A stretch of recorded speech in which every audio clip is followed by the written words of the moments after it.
નાથ મુજને મતિ શુદ્ધ દેજો, હૈયે સદા સેવક ભાવ રહેજો. છો શબ્દો મારા પણ આપ કહેજો, રાજી થઈ અક્ષર ભાવ દેજો, રાજી થઈ અક્ષર ભાવ દેજો. શોભે સૌમ્ય મુખારવિંદ હસતું, નેણે યમી વર્ષતા. વાણી છે મહિમા ભરી મૃદુવળી, હૈયે હરી ધારતા. યોગી રાજ પ્રમુખ જે હૃદયથી, જેના ગુણે રીજતા. વંદો સંત મહંત સ્વામી ગુરુને, કલ્યાણકારી સદા. શ્રી સ્વામિનારાયણ ભગવાનની જય. અક્ષર પુરુષોત્તમ મહારાજની જય. ગુણાતીતાનંદ સ્વામી મહારાજની જય. પ્રમુખ સ્વામી મહારાજની જય. પ્રગટ ગુરુ હરિ મહંત સ્વામી મહારાજની જય.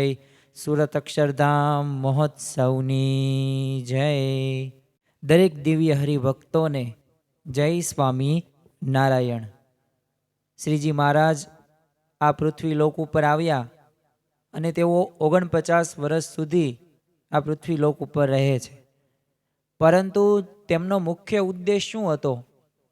તો જીવોનું આત્યંતિક કલ્યાણ કરવા માટે અને એકાંતિક ધર્મનું સ્થાપન કરવા માટેનો તેમનો મુખ્ય ઉદ્દેશ હતો. તો આજના પ્રવચનની અંદર એકાંતિક ધર્મની આવશ્યકતા આપણા જીવનની અંદર કેટલી બધી છે, એકાંતિક ધર્મ એટલે શું, અને આપણે સમજવાનો પ્રયત્ન કરીશું કે જે ચારેય સાધનો છે, ધર્મ, અર્થ, કામ અને મોક્ષ, આ ચાર પુરુષાર્થોની અંદર જે એક ધર્મની વાત આપણે શીખવાની છે, જ્ઞાન શું કહેવાય છે, સાથે સાથે જ્ઞાનની સાથે સાથે વૈરાગ્ય અને ભક્તિ આપણા જીવનની અંદર કેવી રીતે ઉદય પ્રાપ્ત થાય, તો તેવા મુદ્દાની આજે વિશેષ આપણે વાતો કરીશું. આમ તો સત્સંગનો યોગ આપણને પ્રાપ્ત થયો ને એ જ મોટામાં મોટી વાત છે. કારણ કે આજે દુનિયાની અંદર 8 અબજની વસ્તી છે. 8 અબજની અંદર પણ આપણને આવા સત્પુરુષનો યોગ થયો અને સર્વોપરી સર્વે અવતારના અવતારી શ્રીજી મહારાજ આપણને મળ્યા, જેની પ્રાપ્તિ આપણને થઈ. તો આ સત્સંગનો યોગ થયો એ જ મોટી વાત છે.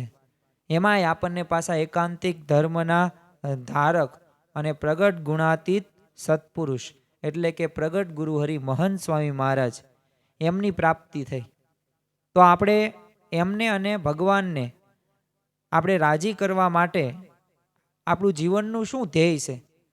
તો જીવનનું એક જ ધ્યેય છે. પૈસા તો દરેક વ્યક્તિઓ કમાય છે, પોતે ફરે પણ છે, ધંધો વ્યવસાય પણ કરે છે, સંબંધો પણ સાચવે છે. પરંતુ સાચું ધ્યેય તો આપણું આ જ છે કે આપણા સત્પુરુષ અને ભગવાન સ્વામિનારાયણને આપણે પ્રસન્ન કરી શકીએ. તો હવે આપણને પ્રશ્ન થાય, તો ભગવાન અને સંત એ ક્યારે પ્રસન્ન થાય? તો એનો કોઈ ઉપાય ખરો? તો શ્રીજી મહારાજ અને ગુણાતીત સત્પુરુષ અનેક રીતે પ્રસન્ન થતા જોવા મળે છે. આપણે જોઈએ છીએ અમુક વ્રત કરીને પ્રસન્ન કરે, અમુક તપ કરીને, અમુક જપ કરીને, અમુક ઉપવાસ કરીને, અમુક નિયમ ધર્મમાં દ્રઢ રહીને, અમુક આજ્ઞાનું પાલન કરીને, અમુક સેવા કરીને, અમુક કથા વાર્તા સાંભળીને, અમુક ભગવાનની મૂર્તિમાં લીન થયા થકી ભગવાનને રાજી કરે છે. જો આ બધાય તે ભગવાન અને સંતને રાજી કરવાના સાધનો છે. પરંતુ આપણે અતિશય ભગવાનને સંતને રાજી કરવા છે અને એક અંતરનો આપણે રાજીપો પ્રાપ્ત કરવો છે. તો આપણે એવું તો કયું સાધન કરીએ કે ભગવાન અતિશય રાજી થાય? તો એના માટે છે એકાંતિક ધર્મ આપણે જો સિદ્ધ કરીએ ને તો ભગવાન અને સંત અતિશય રાજી થાય છે.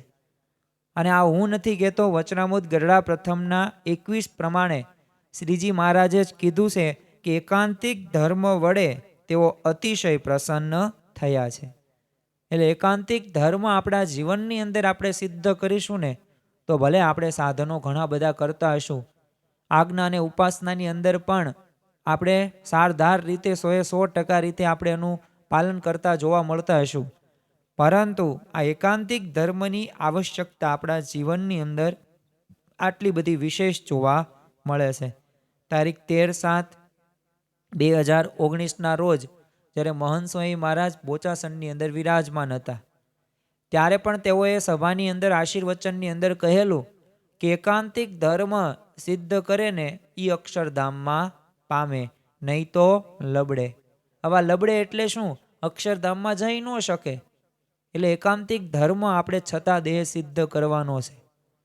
હવે આપણને પ્રશ્ન થવો પડે કે આ એકાંતિક ધર્મની આવશ્યકતા આપણા જીવનની અંદર, અને આપણે સત્સંગી છીએ, હરિભક્ત છીએ, તો આટલી બધી જરૂર મહારાજ અને ગુણાતીત સત્પુરુષ આપણને જણાવે છે. પરંતુ આ એકાંતિક ધર્મ એટલે શું? ખરેખર આપણને એની વ્યાખ્યા તો આવડવી પડે ને. તો શ્રીજી મહારાજ વચરામૃત ગરડા પ્રથમના 21માં 4 સાધનને એકાંતિક ધર્મ એમને કીધા છે. આ 4 સાધન એટલે શું? તો આની અંદર 4 પુરુષાર્થ આવતા નથી, પણ પુરુષાર્થના 50% મુદ્દા એની અંદર આવશે, જે આપણે ધર્મ, અર્થ, કામ અને મોક્ષ એ સંબંધિત અહીંયા વાત કરવામાં આવી છે. પરંતુ મહારાજ આપણને 4 જે સાધનો રહે ને એની દ્રઢતા કરવાનું જણાવે છે. આ 4 સાધનોમાં પહેલું જ સાધન છે ધર્મ, ત્યારબાદ છે જ્ઞાન, અને ત્રીજું છે વૈરાગ્ય, અને ચોથું છે ભક્તિ. તો આ 4 સાધનો થકી છે ને આપણે એકાંતિક ધર્મ આપણે પામી શકીએ, સિદ્ધ કરી શકીએ. સામાન્યપણે તો ઘણા ભક્તોમાં હોય છે આ 4 સાધનો, પરંતુ એકાંતિક ધર્મમાં 4 સાધનોની દ્રઢતાની છે ને અપેક્ષા મહારાજને પણ છે ને સત્પુરુષને પણ છે. દાખલા તરીકે સામાન્યપણે તો જો આપણે નિયમ ધર્મમાં આપણે રહીએ છીએ, પૂજા પણ કરીએ, પછી મંદિરે પણ સાંયકાળે અથવા તો સંધ્યાકાળે મંદિરે જઈએ, આરતીની અંદર લાભ લઈએ, પછી આપણે આ આરતી પણ કરીએ, ઘરે અષ્ટકગાન પણ કરીએ, માનસી પણ કરીએ.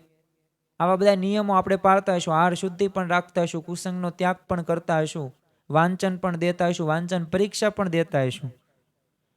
પરંતુ એ ગમે તેવા વિપરીત સંજોગોમાં પણ એ નાના મોટા નિયમ દ્રઢ રહે ને એ આપણી જુદી એક બાબત છે. એવી જ રીતે છે ને આ જ્ઞાન અને વૈરાગ્ય અને ભક્તિ એ માટે છે ને આપણે સમજવાનું છે. કારણ કે આ 4 સાધનો આપણા જીવનની અંદર જેટલા દ્રઢ હશે તો એટલું આપણે એકાંતિક ધર્મ સિદ્ધ કરી શકીશું. અને જે ભગવાનનું પ્રાગટ્ય પણ થયું છે, આ મુખ્ય ઉદ્દેશ તેમને એકાંતિક ધર્મનું સ્થાપન એટલે જ કર્યું. એકાંતિક ધર્મ સિદ્ધ કરવા માટે તેઓ પૃથ્વી પર પધાર્યા. તો હવે આપણને પ્રશ્ન થાય કે એકાંતિક ધર્મ આપણા જીવનમાં સિદ્ધ હોય તો કેવા કેવા લાભો થાય? તો પહેલો જ એક લાભ છે જે સ્વભાવ. આમ તો સ્વભાવ કેવા છે? જેમ કૂતરા માટે કહેવત છે, કૂતરાની પૂંછડી એ વાંકી તો વાંકી, અને તમે ભોમાં 100 વર્ષ સુધી પણ તમે દાંટી દો ને તોય પૂંછડી વાંકી તો વાંકી જ રહેશે. બસ તેવી જ રીતે આ સ્વભાવ પ્રકૃતિ રહ્યો ને એ જન્મથી લઈને મૃત્યુ સુધી એમનામ રહેશે. પણ એના સ્વભાવો જે આપણામાં દોષો છે, દોષો પણ કોઈકનામાં હોવાના, કામ, ક્રોધ, લોભ, મોહ, મત્સ, માયા, તૃષ્ણા, અહંકાર, વાસના પણ હશે. કોઈકને સ્ત્રીને વિશે બેઠા ઉઠીએની વાસના હશે, કોઈકને સારું સારું જમવાની વાસના હશે, સારા સારા સ્થળે ફરવાની વાસના હશે, સારું સારું જોવાની વાસના હશે, સ્પર્શની પણ વાસના હશે. તો આ સ્વભાવો કે દોષો કે વાસના એ આપણે ટાળવાનું છે. અને જીવનમાં એક કૃતાર્થના આપણને જે ભગવાન અને સંત મળ્યા છે એ આપણે એક પૂર્ણતાનો અનુભવ કરવાનો છે. અને છતાં દેહ છે ને અહીં જ જીવન મુક્તિના એક સુખનો અનુભવ કરવાનો છે. જેમ મહંત સ્વામી મહારાજ પ્રાપ્તિનો વિચાર પછી આ તેમને ફળ કહે છે, 15 મિનિટ પ્રાપ્તિનો વિચાર, અક્ષરધામ જેટલું સુખ તમને છતાં દેહ પ્રાપ્ત થશે. તો એમાં એકાંતિક ધર્મ રહ્યો ને એ આપણને સુખી પણ કરે છે, આનંદમાં પણ રાખે છે, અને મોક્ષ માર્ગે પણ આગળ વધારે છે, અને અક્ષરધામના પણ આપણને અધિકારી બનાવે છે.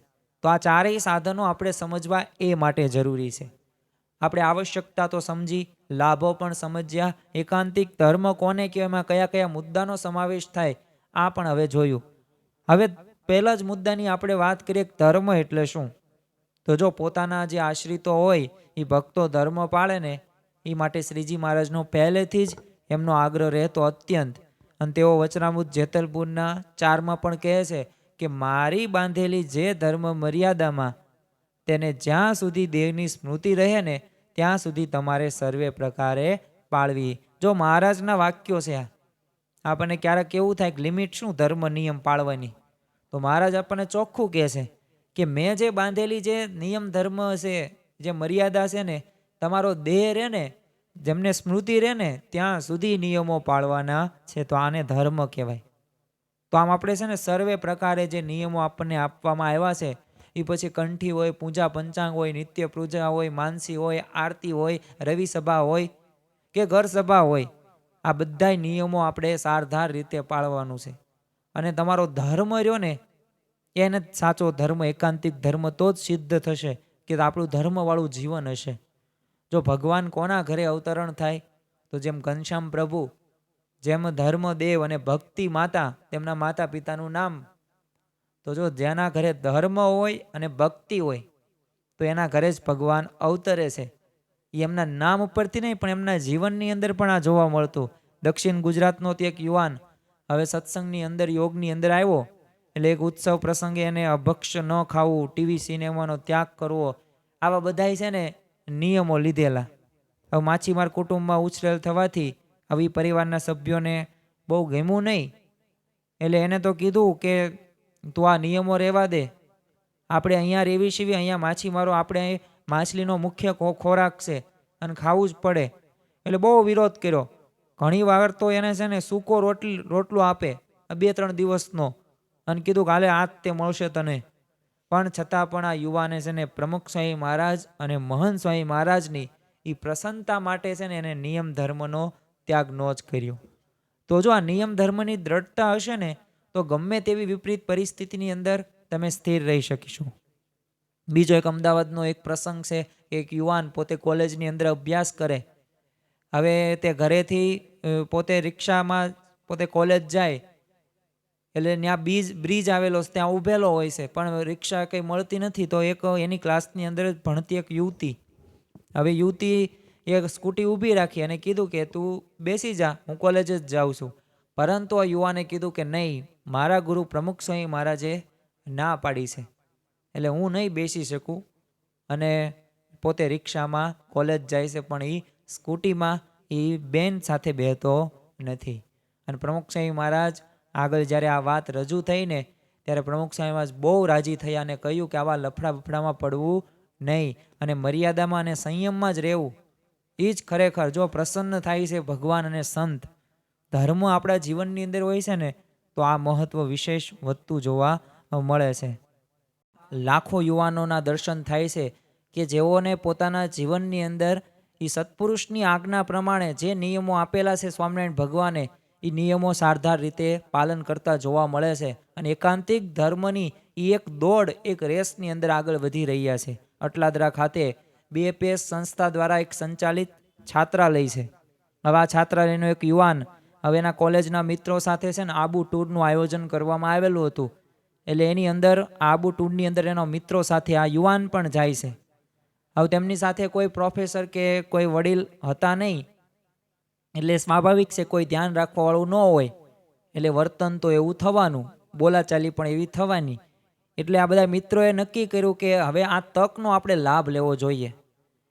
એટલે ત્યાં બધા મિત્રો અને આ યુવાનને લઈને બારની અંદર જાય છે. હવે બિયર બાર હતું એટલે યુવક તો અંદર જવાનો બહુ આગ્રહ કર્યો મિત્રોએ, પણ આ યુવાન જાય નહીં. એટલે સત્સંગી હતો એટલે ગયો નહીં. ઓલા મિત્રોએ છે ને બાર બિયર લાવ્યા પણ છતાં પણ તેને બિયર ન લીધું.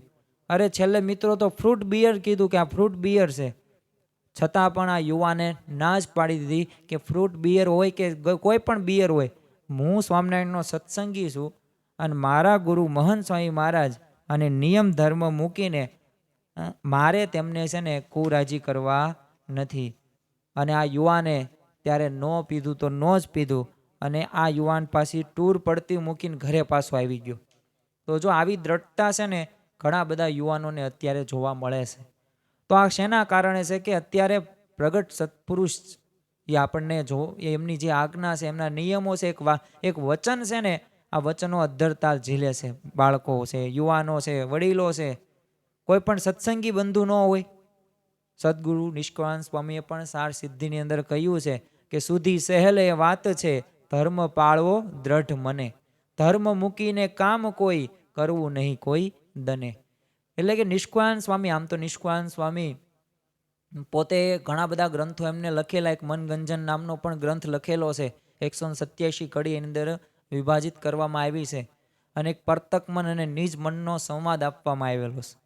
પરંતુ નિષ્કુળાનંદ સ્વામી સાર સિદ્ધિની અંદર એ જ જણાવે છે કે તમે મન એટલું મક્કમ રાખજો કે ધર્મ હોય ને એવા જ તે નિયમ ધર્મ કરીને નિયમો પાળવાના છે, એમાં ક્યારેય તમારે ધર્મ મૂકીને કામ કરવાનું નથી. તો આ ખરેખર છે ને ધર્મ સિદ્ધ કર્યો હોય ને એને જ એકાંતિક ધર્મ પણ સિદ્ધ થઈ શકે છે. બીજું છે કે જ્ઞાન. આમ તો જ્ઞાન હોય ને એને કોઈ પણ પરિસ્થિતિ કે મુશ્કેલીની અંદર છે ને એની પાસે જવાબ હોય છે. એ પરિસ્થિતિને ઉગારવા માટેના ભગવાન એને જવાબો આપે છે જ્ઞાન થકી. પરંતુ જો આપણે જ્ઞાન પ્રાપ્ત કરતા ન હોઈએ તો પછી એ કોઈ કામનું આવતું નથી. તો બીજું જ અંગ છે જ્ઞાન. અહીં જ્ઞાન એટલે શું? તો આત્મનિષ્ઠા. ગુણાતીતાનંદ સ્વામીએ પહેલા પ્રકરણની 157મી વાતમાં કીધું છે કે આત્મનિષ્ઠાની વાત કરતા જણાવે છે કે કોટી કલ્પે પણ જ્ઞાન કર્યા વિના છૂટકો નથી. તે શું છે? નિજાત્માનમ બ્રહ્મ રૂપમ. આ શિક્ષાપત્રીની અંદર શ્લોકની અંદર પણ કહ્યું છે એમ માનવું. તો જો આ વાતમાં શું ગુણાતીતાનંદ સ્વામી અને શ્રીજી મહારાજ શિક્ષાપત્રીમાં જણાવે છે કે દેહ મારું સાચું સ્વરૂપ નથી. મારું સાચું સ્વરૂપ તો શું છે? આત્મા છે, બ્રહ્મ છે, અક્ષર છે. એટલે જો મહંત સાહેબ મહારાજે પણ આશ્રય દીક્ષા મંત્ર આપ્યો, અક્ષરમ અહમ પુરુષોત્તમ દાસોસ્મી. અક્ષર એવો હું પુરુષોત્તમનો દાસ છું. તો આપણે અક્ષર માનવાના છે, બ્રહ્મ માનવાના છે, આપણે આત્મા માનવાનું છે. જો આમ તો જે વ્યક્તિને દુઃખ થાય છે ને એ પોતાનું શરીર એને પોતે નક્કી કરે છે, જો મારા શરીરમાં આમ થયું. પણ જો યાદ રાખવું કે આત્મા અમર છે, અજર છે, અવિનાશી છે, સુખરૂપ છે. આ દેહ રહ્યો ને એ દુઃખરૂપ છે. પણ જ્યારે આત્મા વિશે આવું જ્ઞાન આપણા જીવનની અંદર દ્રઢ થાય ને તો કોઈ પણ પ્રકારની પરિસ્થિતિ આપણા જીવનની અંદર બને ભલે ગમે તેવી, પણ એ પરિસ્થિતિ આપણને કોઈ દિવસ હતાશા કે નિરાશા કે આપણને એકલપણું તરફ દોરી જાય નહીં. ઘણા બધા વ્યક્તિઓ તો આત્મહત્યા પણ કરે છે. એનું મુખ્ય કારણ શું છે? એ જ્ઞાન નથી તેનામાં. એની પાસે એક સારો વિચાર તો હોવો પડે ને કે હું આ જે પગલું ભરું છું એનાથી કેટલા દુઃખી થશે, મારે શું કરવાનું છે. એને એ પણ નથી ખબર કે 84 લાખ યોની બાદ આ મનુષ્ય દેહ મળે છે. દુર્લભો મનુષ્ય દેહો છે.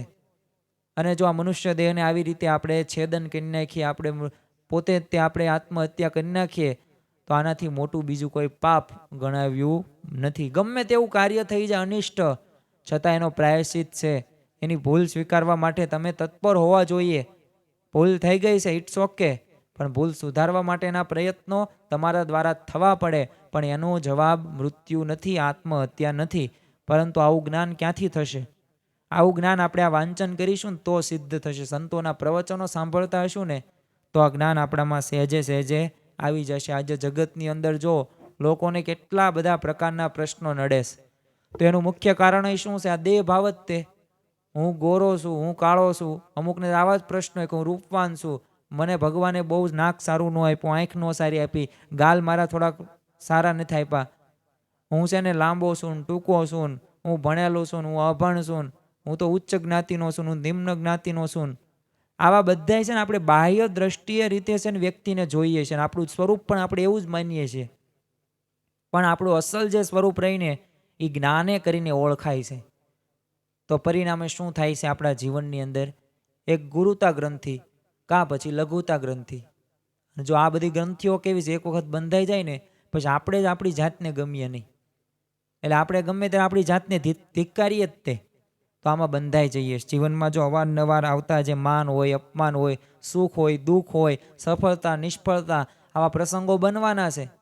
કારણ કે સંસારની અંદર આ બધા પ્રકારના પ્રશ્નો, એટલે જ પ્રમુખ સાહેબ મહારાજને ઘણી વખત કહેતા કે સંસાર છે ને સુખ દુઃખનો દરિયો છે, એમાં તરી શકે કોઈક જ તરિયો. એટલે સુખ દુઃખનો દરિયો છે. આમાં નકરા સુખય તે આવશે, નકરા દુઃખય આવશે, બધા તે મિક્સ છે. વરસાદ પણ આવશે, દુકાળ પણ પડશે, અતિવૃષ્ટિ પણ થશે, અનાવૃષ્ટિ પણ થશે. પણ તમારે જોવાનું છે કે એમાં સ્થિરતા આપણે કઈ રાખી શકીએ. પરંતુ જો આપણે દેહ ભાવથી અને લઘુતા ગ્રંથિથી પીડિત થઈશું ને તો આપણે અવશ્ય આપણા જીવનની અંદર સ્થિરતા ગુમાવી દઈશું. અને આપણે શું થશું? હતાશા કે નિરાશા અને ડિપ્રેશન, અત્યારની ભાષાની અંદર લેટેસ્ટ શબ્દ ડિપ્રેશનની અંદર આપણે વયા જઈશું. અને રોજ બોજ આપણે જોવો આત્મહત્યા પણ આ કિસ્સાનું મુખ્ય કારણ શું છે? તો આવું મનોવલણ. કારણ કે મનથી આપણે આવું નક્કી કરી નાખેલું છે. જો કુરુક્ષેત્રના યુદ્ધ ભૂમિ ઉપર એ અર્જુન જ્યારે છે ને સંબંધીઓના મોંમાં શસ્ત્રો મૂકીને રડવા લાગ્યો હતો. આ અર્જુન એટલે શું? જેની એકાગ્રતા વખણાય, જે સર્વે આમ ધનુર્ધારીની અંદર છે ને બધા ઘણા બધા હતા ધનુષ્ય હાથમાં લઈને તે યુદ્ધ કરવા વાળા, પણ ધનુર્ધારી અને સર્વશ્રેષ્ઠ તો કોણ બાણ વળતો હતો? અર્જુન હતો. એને જેના જીવનની અંદર મહેનત પણ એને એટલી બધી કરી હતી, સાથે સાથે એને એકાગ્રતાનો પણ ગુણ હતો, આત્મવિશ્વાસનો પણ ગુણ હતો, એને ધ્યેય પણ ક્લિયર હતું, એને ગુરુની જે આજ્ઞા હોય એ પ્રમાણે તત્પરતા પણ એટલી જોવા મળતી. પણ છતાં પણ એ તમે પહેલો અધ્યાય વાંચો ને શ્રીમદ ભગવદ્ ગીતાનો, તો અર્જુન વિષાદ યોગ કરીને છે. અર્જુનનો વિષાદ દુઃખ જ છે નકરું અધ્યાયની અંદર. અનશોકમગ્ન થઈ ગયો અને ત્યારે ભગવાને તેને ભગવદ્ ગીતાનું એને જ્ઞાન આપ્યું. અને ગીતાના બીજા અધ્યાયમાં એ અર્જુનને છે ને આત્મજ્ઞાનની વાતો શ્રી કૃષ્ણ ભગવાન સમજાવે છે. તો જો આ સમજવી જરૂરી છે. બીજું, જો સાચા જ્ઞાનના અભાવે વ્યક્તિને છે ને સાંસારિક પદાર્થોનું અને જે ઉત્તમ પંચ વિષયનું આકર્ષણ વિશેષ રહે છે. મુક્તાનંદ સ્વામી તો એક પદની અંદર કહે છે કે જ્યાં લગી દેહને હું કરી જાણશે, ત્યાં લગી ભોગ વિલાસ ભાવે. એટલે જ્યાં હું થશે ને ત્યાં ખાવું, પીવું, હરવું, ફરવું, શબ્દ, સ્પર્શ, રૂપ, રસ, ગંધ, આ પંચ વિષયોમાં જ વ્યક્તિઓ રહેશે. અને વ્યક્તિ ભૂલી જાય છે કે હું પોતે સુખરૂપ છું. અને પરિણામે શું થાય છે?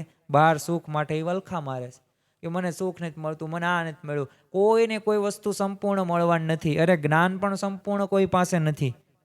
તેમાં વસ્તુ કે પદાર્થ ક્યાં બધું મળવાનું છે? દરેકને આજે છે ને થોડીક અચિંતા રહેશે કે મને આ નથી મળ્યું, ઓલાને આ મળ્યું. આપણે દેખાદેખી કરીશ આપણા જીવનની અંદર, ત્યારે આ પ્રશ્ન. અને મેન તો આપણે દેહ ભાવથી વર્તવીશ.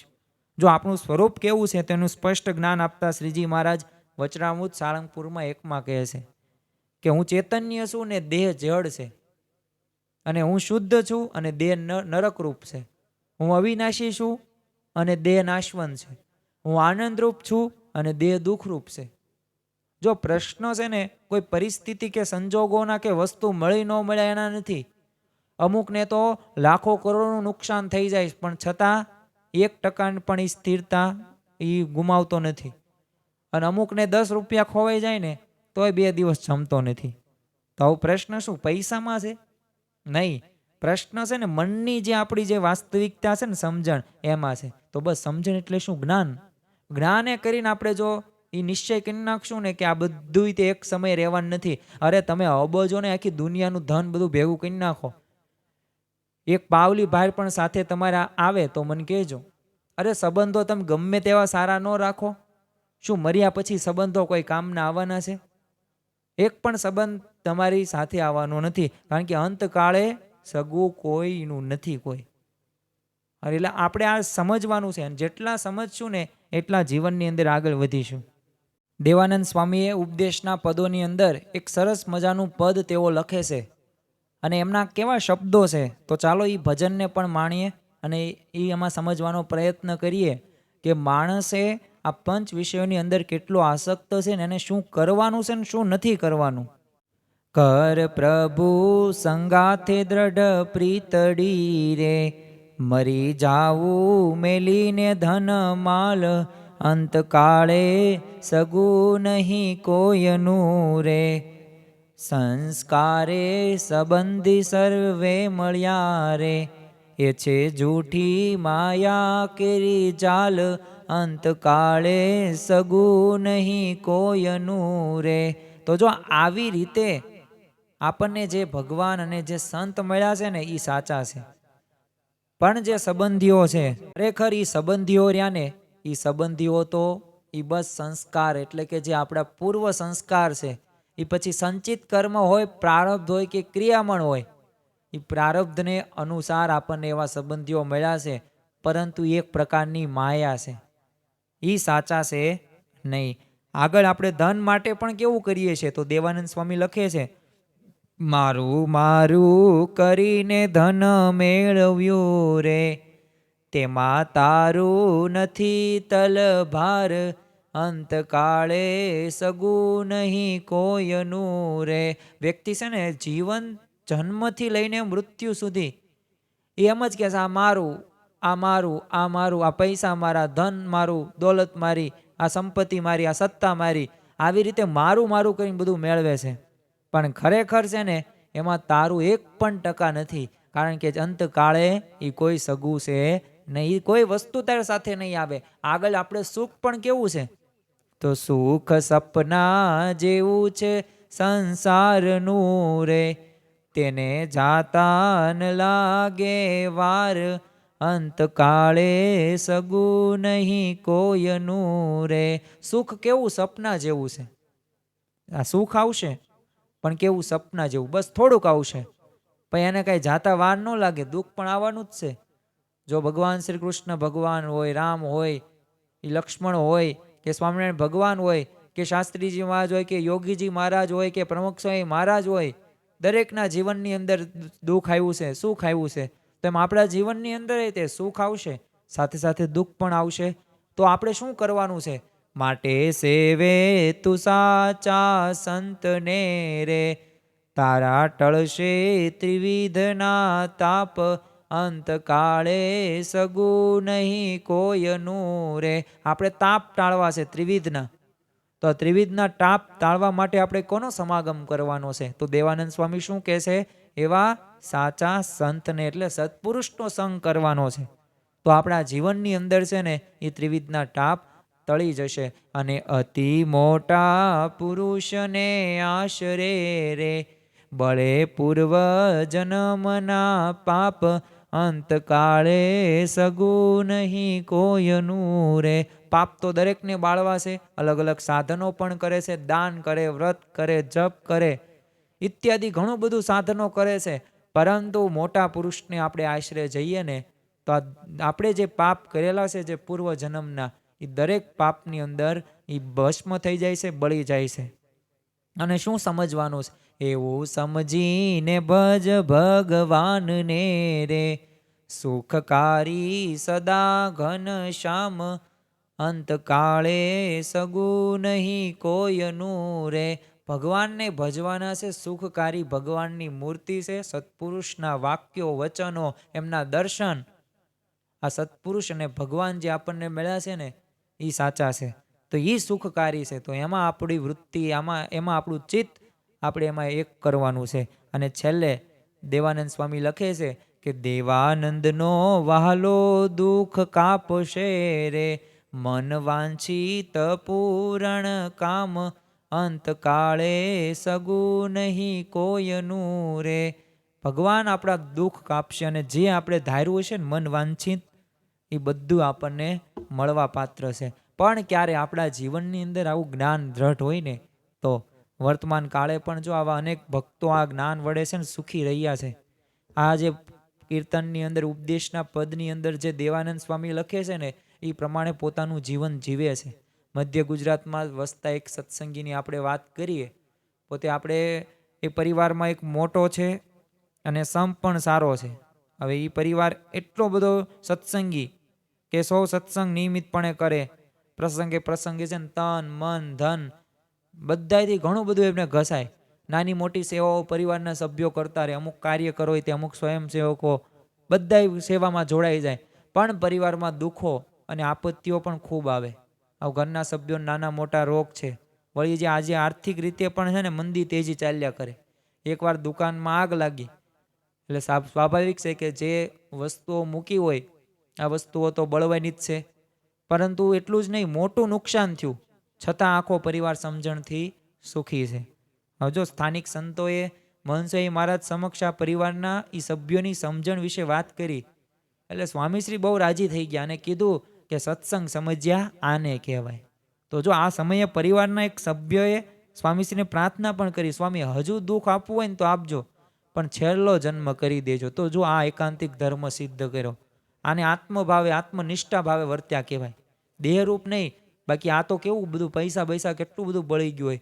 હવે જો ત્યારે એવું નક્કી કર્યું હોય કે હું તો આટલું સત્સંગ કરું છું, સેવા કરું છું તન મન ધનથી, છતાં મારા જીવનમાં જ પ્રશ્નો કેમ આવ્યા? જો આવા પ્રશ્નો થાય તો આપણે સત્સંગ ચૂથાઈ જાય આપણો.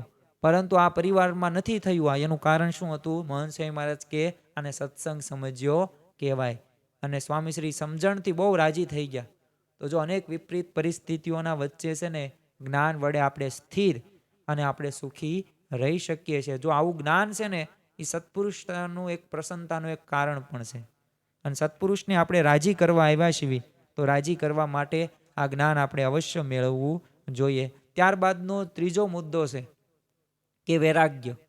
આમ તો વૈરાગ્ય હોવું જરૂરી છે, કારણ કે જેમ આત્મા અને દેહથી આપણે અલગ અલગ આત્મનિષ્ઠા સ્વરૂપે સમજ્યા, એવી જ રીતના ભગવાન વિના આપણે અન્ય કોઈ પણ પદાર્થ કે વિષયમાં રાગ કે આસક્તિ ન હોવી ને એને શું કહેવાય? વૈરાગ્ય કહેવાય. યોગીજી મહારાજ તો યોગી વાણીમાં ઘણી વખત કહેતા કે આ પંચ વિષયમાં અરુચિ તે સામાન્ય વૈરાગ્ય, અને ભગવાન વિના એટલે સહજાનંદ સ્વામી વિના કોઈનો ભાર નહીં, તેને વિશેષ વૈરાગ્ય કહેવાય. શ્રીજી મહારાજના સમયમાં અનેક સંતો ભક્તોનો આવો વૈરાગ્ય સિદ્ધ થયો હતો, અને એમના દર્શન પણ આપણને થતા હતા. પ્રસંગો અત્યારે જોયું છે આપણે એમના જીવન ચરિત્રો વાંચીએ ને ત્યારે આપણને ખબર પડે કે કેવો વૈરાગ્ય એમના જે સમયની અંદર શ્રીજી મહારાજના પરમહંસો સંતો હરિભક્તોના જીવનમાં. અત્યારે પણ આવા ઘણા બધા આપણને હરિભક્તો જોવા મળે છે. તો જો મહિલા ભક્તો પણ મહારાજની મૂર્તિ વિના છે ને બધું તુચ્છ સમજતા. જીવુબા લાડુબા ગૃહસ્થ હોવા છતાં એ ત્યાગી જેવા નિયમો પાળતા. પુરુષોનો સ્પર્શ તો ઠીક, પણ એમનું મુખ પણ ન જોવે. એકવાર તો શ્રીજી મહારાજના કહેવાથી કવિ લાડુદાનજીની બંને બહેનોને સમજાવવા ગયા. એટલે આ બહેનોએ હે ને વચ્ચે પડદો રાખીને લાડુબાન દાનજીની બધી વાતો સાંભળી. પછી બહેનોએ લાડુદાનજીને કીધું કે દેહની શોભા આત્મા વડે છે, અને વળી તમે આ સારા વસ્ત્રાભૂષણો પહેરો છો, તેથી તમારામાં કોઈને હેત થાય તો તેનું પાપ કોને લાગે? માટે તમે સાત્વિક થઈ ભગવાનની ભક્તિ કરો, અને જેમ સોનાની ગાગરમાં મહિના સુધી મળમૂત્ર ભરીને પછી તેને રેશમનું વસ્ત્ર બાંધીને સભામાં લાવે, પછી તે વસ્ત્ર ખોલીએ ને ગાગરને ઠાલવે તો કેવું લાગે? અને આ સાંભળીને લાડુદાનજીને ઉલટી થઈ ગઈ. ત્યારે તે બહેનોએ કહ્યું કે સોનાની ગાગરની જેમ આ તો રૂપે મઢિયા અમારા દેહ છે, પણ અંદર તો હાડ ચામ જ ભર્યું છે. અને આ બધી વાતો સાંભળીને કવિરાજને ચોટ લાગી ગયું, અને આભૂષણો ઉતારીને તેમણે મહારાજ પાસે ત્યાગીની દીક્ષા લીધી. અને આ ત્યાગી એટલે સદગુરુ બ્રહ્માનંદ સ્વામી. તો જો આવી રીતે પોતે વૈરાગ્યની મૂર્તિ સમાન ગણાતા. મહંત સ્વામી મહારાજ પણ અનેક પ્રસંગે આ વાત સમજાવીને કહે છે કે અનંત બ્રહ્માંડોમાં મહારાજ સ્વામી અને મુક્તો સિવાય કશામાં માલ નથી. હવે જો બીજે આપણને દેખાણું તો સમજવાનું ત્યાં માયા છે. તો આપણને ખરેખરો વૈરાગ્ય આપણા જીવનની અંદર એ આપણે સિદ્ધ કર્યો નથી, તો જ શક્ય છે. અને ચોથું છે ભક્તિ. ભક્તિ વિના મુક્તિ મળતી નથી. પ્રગટ પુરુષોત્તમની મૂર્તિ વિશે જો મહાત્મા જ્ઞાને યુક્ત અતિ દ્રઢ સ્નેહ એને ભક્તિ કહેવામાં આવે છે. આપણે દરેક ક્રિયાની અંદર ભગવાન અને સંતને રાજી તો કરીએ છીએ, પણ સાથે સાથે ભક્તિ આપણા જીવનમાં કેટલી હોવી જોઈએ? તો શ્રીજી મહારાજ જો પોતે તે પરબ્રહ્મ પરમાત્મા હોવા છતાં એ ભક્તિની આદર્શ પરંપરા સ્થાપવા એમને ભક્તિ કરીને બીજાને એવી શુદ્ધ ભક્તિની પ્રેરણા આપી હતી. 11 વર્ષની બાળ વયે તે ઘનશ્યામ પ્રભુએ ગૃહ ત્યાગ કર્યો, ત્યારે એમને પોતાની બધી જ જે પ્રિય વસ્તુઓ હતી ને એ બધાનો ત્યાગ કરી દીધો. પરંતુ ભક્તિના પ્રતીક રૂપે એને બાલ મુકુંદનો બટવો અને માળા સાથે લીધેલા હતા. કેમ? ભક્તિ કરી શકું એટલે. ગુણાતીત સત્પુરુષોની પ્રત્યેક ક્રિયામાં તમે જુઓ ભક્તિ જ જોવા મળે છે. તેઓ ક્યારેય ઠાકોરજીનું અનુસંધાન ચૂકતા નથી. પૂજા હોય, આરતી હોય, કથા હોય કે ચેષ્ટા હોય, દરેક આહનિકની અંદર છે ને સત્પુરુષના જીવનની અંદર આપણને ગુણ જોવા મળે છે. કેવા સારધાર રીતે નિયમો પાળે છે. પોતે જો શ્રી હરિના દાસ છે, એ ભાવ કદી ભૂલતા નથી. અને કાર્યક્રમ કે સમારંભ હોય કે મોટા હોય કે નાના આવવાના હોય, પણ પ્રથમ કોને રાખે? ઠાકોરજીને જ આગળ રાખે. અને આપણને પ્રમુખ સ્વામી મહારાજનો પ્રસંગ પણ ખબર છે કે યુનની અંદર જ્યારે પ્રમુખ સ્વામી મહારાજ કેનેડાની અંદર જ્યારે એમને સંસદ સભાની અંદર એમનું જ્યારે સ્વાગત થયું ત્યારે પ્રમુખ સ્વામીમાં જ ઊભા ન થયા, પરંતુ સેવક સંતને કહ્યું કે તમે મહારાજની મૂર્તિ બને દેખાડો. અને મહારાજની એ પુરુષોત્તમની મૂર્તિ બધાના દર્શન કરાવે છે. તો જો ભગવાનની આગળ એમને રાખ્યા. ગમે તેવી ક્રિયા હોય તેમાં તેઓ ભૂલતા નથી. ઉત્સવ સમયની અંદર પણ આપણને આ વિશેષ જોવા મળે છે. ઓગસ્ટ 1977 દરમિયાન પ્રમુખ સ્વામી મહારાજ, મહંત સ્વામી મહારાજ અને સંતો લંડન પધાર્યા હતા વિચરણ માટે. એટલે આ દિવસો છે ને હિંડોળા પર્વના હતા. એટલે સંતોને તો આખા દિવસ દરમિયાન વિચરણ ને પધરામણી સભા આ બધું કરવાનું હોય, એટલે ખૂબ ભીડો રહેતો. પરંતુ મહંત સ્વામી મહારાજ યુવકો સાથે રોજ રાત્રે છે ને જાગરણ કરીને હિંડોળા તૈયાર કરતા. આવા તો એમને 3 હિંડોળા સ્વામીશ્રીએ થોડા દિવસોમાં દરમિયાન તૈયાર કરેલા. અને યુવકો તો દિવસ દરમિયાન આરામ કરી લેતા, પરંતુ સ્વામીશ્રીને તો આરામનો સમય જ ન રહે. અંત તેઓની આવી ભીડા ભક્તિ જોઈને પ્રમુખ સ્વામી મહારાજ એમના ઉપર એ સમયે ઘણા બધા રાજી થયેલા. તો જો એમ સત્પુરુષના જીવનની અંદર છે ને આ ભક્તિનું એક અંગ વિશેષ જોવા મળે છે. કારણ કે મુક્તિ ભક્તિથી જ શક્ય છે. અને આ ભક્તિ સિદ્ધ કરશું ને તો જ એકાંતિક ધર્મ સિદ્ધ થશે. તો જો ગુણાતીત સત્પુરુષમાં આપણે ધર્મ જોવે છે, જ્ઞાન પણ જોવા મળે છે, વૈરાગ્ય અને ભક્તિ. તો આને જ એકાંતિક ધર્મના એ ધારક છે. એમનામાં આપણે સત્પુરુષને નથી કહ્યું, એમના દરેક પ્રસંગો ઉપરથી આપણને સ્પષ્ટ કરે. એટલે જ વચનામૃત ગરડા પ્રથમના 60 મુજબ આવા એકાંતિક સત્પુરુષના એ તમે સેવા સમાગમથી જ આપણને એકાંતિક ધર્મ સિદ્ધ કરી શકાય. તમારે સારામાં સારી રસોઈ બનાવી છે, તો જેને રસોઈ આવડતી હોય ને એમની પાસે જાઓ ને તો રસોઈ બને, અને તો તમે શીખી શકો. પણ એને રસોઈ બનાવતા જ આવડતું નથી, તમે એની પાસે ગમે એટલી વખત માંગણી કરો, આજીજી કરો, અને રસોઈ તમને શીખવાડે પણ ખરી, પણ એને જ આવડતી નહીં તો તમને કેવું શીખવાડે? જેને ઢોસા બનાવતા આવડતા હોય ને એ ઢોસા શીખવાડી શકે, પણ જેને ઢોસાનું કાંઈ ખબર જ નથી શું આવે તો એ તમને શું શીખવાડે? એમ આપણને જે સત્પુરુષ મળ્યા છે ને એમને આ એકાંતિક ધર્મ સિદ્ધ કરેલો છે. તેઓ અખંડ ધારક છે સત્પુરુષ, અને શ્રીજી મહારાજ સાંગોપાંગ વિરાજમાન છે. તો જો એમનો આપણે સંગ કરીએ ને તો અવશ્ય એકાંતિક ધર્મ સિદ્ધ થાય.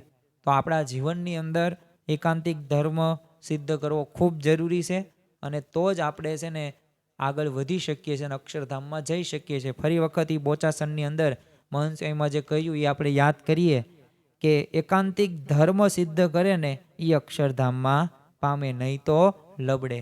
તો આપણે અક્ષરધામમાં જ જવું છે એવો એક સંકલ્પ રાખો. આ ગુણાતીતાનંદ સ્વામીએ પોતાની વાતોની અંદર પણ કીધું છે, મુખપાઠ પણ આપણે ઘણી વખત કરીએ છીએ. તો આપણે એવો સંકલ્પ રાખવાનો છે, સાથે સાથે એકાંતિક ધર્મ સિદ્ધ કરવાનો છે. કારણ કે એકાંતિક ધર્મ સિદ્ધ કરીશું ને તો જ તે આપણો મોક્ષ શક્ય છે. તો આજના દિવસે મહારાજ સ્વામીના ચરણોમાં પ્રાર્થના કરીએ કે આપણા જીવનની અંદર પણ એકાંતિક ધર્મ સિદ્ધ થાય. આપણે આવશ્યકતા તો સમજ્યા, એકાંતિક ધર્મ એટલે શું એની વ્યાખ્યા પણ સમજ્યા, સાથે સાથે એના લાભો પણ જોયા, સાથે સાથે ધર્મ કયો, જ્ઞાન કયો, વૈરાગ્ય કયો કે ભક્તિ કયો, એના સ્પષ્ટ ઉદાહરણો પણ સમજ્યા કે આપણા જીવનની અંદર કેટલા દ્રઢ હોવા જરૂરી છે. તો આપણે એકાંતિક ધર્મ જેમણે સિદ્ધ કર્યો છે એવા પ્રગટ સત્પુરુષ મહંત સ્વામી મહારાજને પ્રાર્થના કરીએ કે અમારા જીવનમાં પણ એકાંતિક ધર્મ સિદ્ધ થાય એવી બળ, બુદ્ધિ અને શક્તિ આપે. શ્રી સ્વામિનારાયણ ભગવાનની જય.